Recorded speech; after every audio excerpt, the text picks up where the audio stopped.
esta proposta de lei na altura em que passam 506 anos sobre a data do horroroso massacre nesta zona aqui de Lisboa, de população de origem judaica, no Rossio, no adro aqui da Igreja de São Domingos. No local assinala-se com esta placa a matança ocorrida no reinado de Dom Manuel I.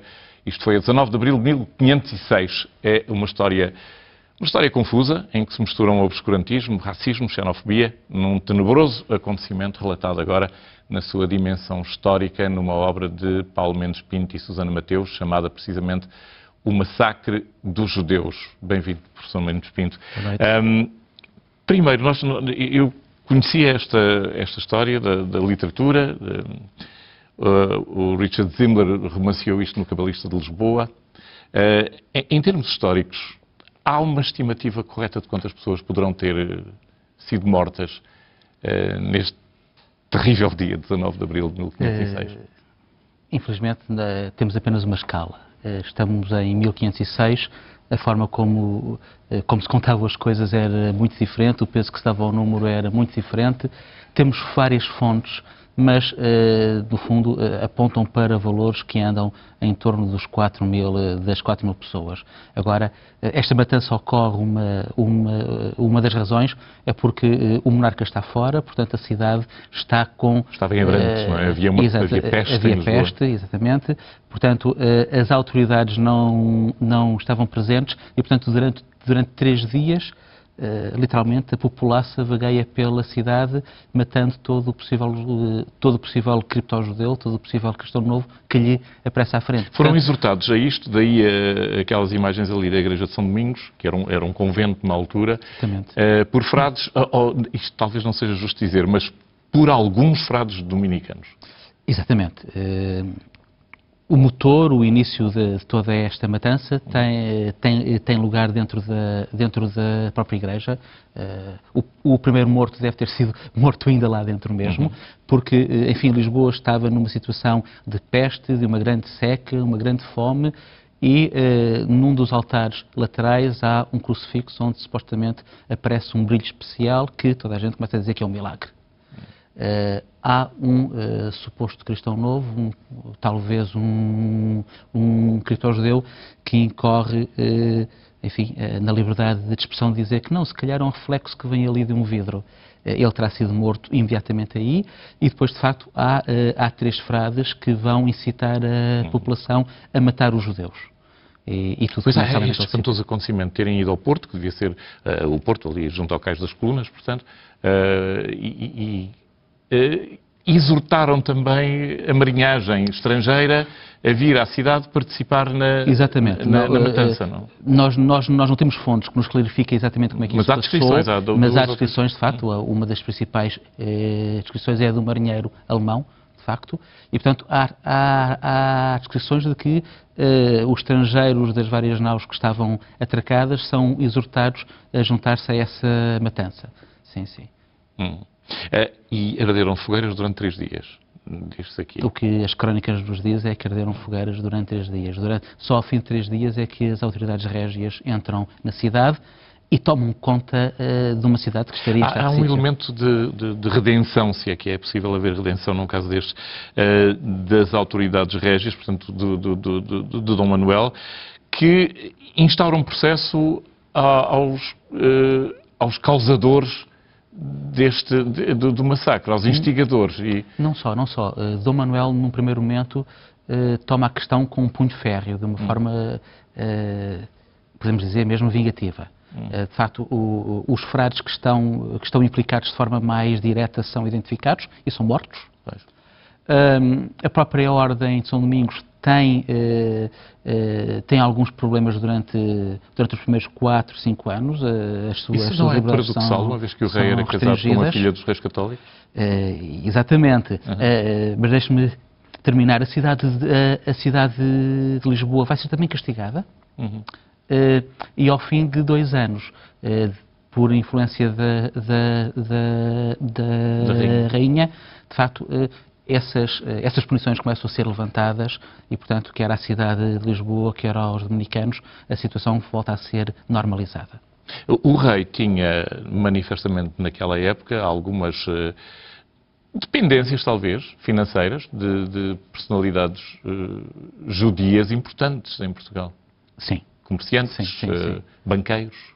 Sim, naquela altura, em termos dos contratos das especiarias, grande parte deles estavam na mão de famílias de origem judia. Relacionadas com os Países Baixos, que faziam aquele exatamente, que faziam o trânsito. Famílias, algumas delas que estavam com membros, uns em Lisboa, outros na Flandres, outros em Itália, e que no fundo faziam toda uma gestão de negócios que na prática dava rendimento para emprestar dinheiro ao rei. A história tende a repetir-se.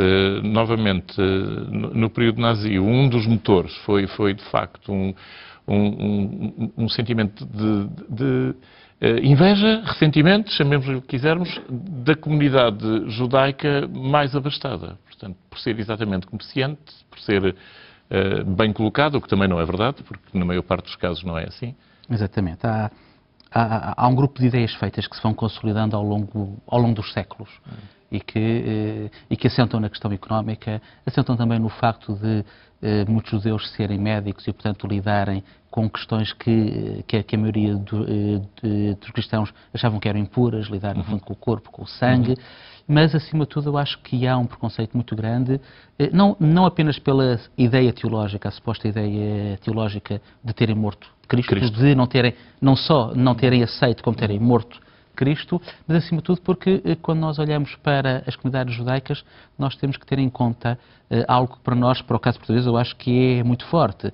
É que as comunidades judaicas no século XVI, tal como no fundo há 2000 anos, eram quase 100% letradas. Portanto, de facto, era gente, em termos culturais, altamente diferenciada. Há o exemplo máximo de Pedro Nunes, que foi um homem que, pelo seu poderoso intelecto, se protegeu a si próprio e passou incólume por toda esta tempestade. Mas se nós quisermos juntar os nomes de cristãos novos, de cripto-judeus, portanto, gente de origem judaica, que no século XVI faz o que de melhor nós temos em termos de ciência e cultura, enfim, esse nome é imenso. É impossível compreender a nossa cultura século XV, XVI e mesmo depois até ao século XVIII, com o Ribeiro Sanches. É impossível compreender sem de facto uma elite cultural que, enfim, que a partir do século XVI, a partir deste massacre, se vai embora e que tornou o país muito mais pobre, não só financeiramente.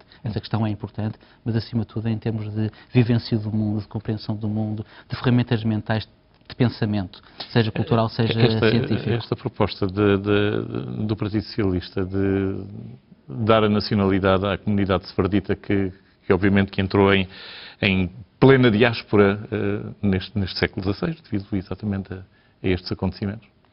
Sim, esta proposta é claro que eu acho que tem acima de tudo um valor simbólico. Isto a história não tem se, as coisas não poderiam ter sido diferentes, nem se reescreve nada. Não é? O que eu acho que é importante é nós, enquanto população portuguesa, qualquer que seja a nossa confissão, fazermos um reencontro com a nossa memória, com a nossa identidade. E ter consciência, enfim, dos aspectos negativos, dos aspectos essencialmente positivos, que são tantos. Quem é que se lembra quando vai a tantos hospitais portugueses que ele se chama Mato Lusitano Garcia da Horta e que eles eram judeus? Claro. Não é? E que nós só podemos ter esse contributo dado à ciência moderna exatamente por essa parte da população que posteriormente criou-se toda uma narrativa a dizer que eles são exteriores, são os judeus, mas eles, acima de tudo, eram portugueses. Eram portugueses que eram judeus. Eram não é? desta Portanto, comunidade. É esse reencontro que eu acho que esta lei é mais um passo importante a fazê-lo nos últimos tempos. Felizmente a rede de judiarias patrocinou e deu um fôlego muito grande, no fundo, a que várias iniciativas tivessem lugar, e hoje em dia temos finalmente, porque pode parecer completamente estranho, mas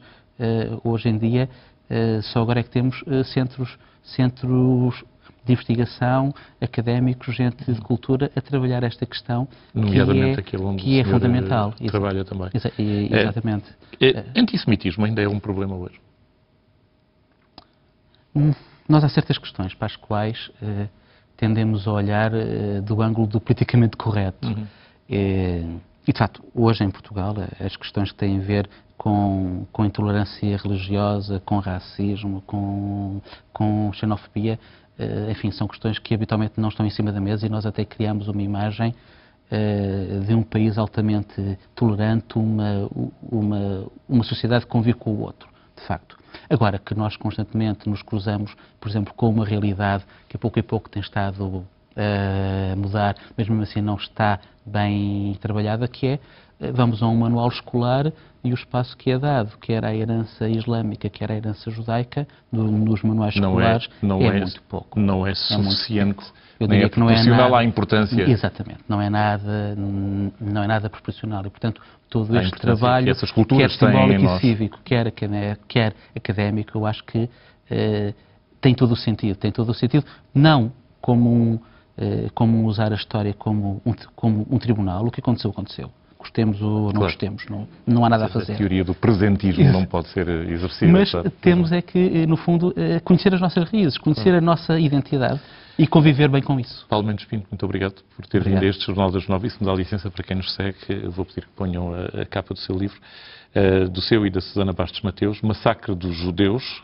Lisboa, 19 de abril de 1506.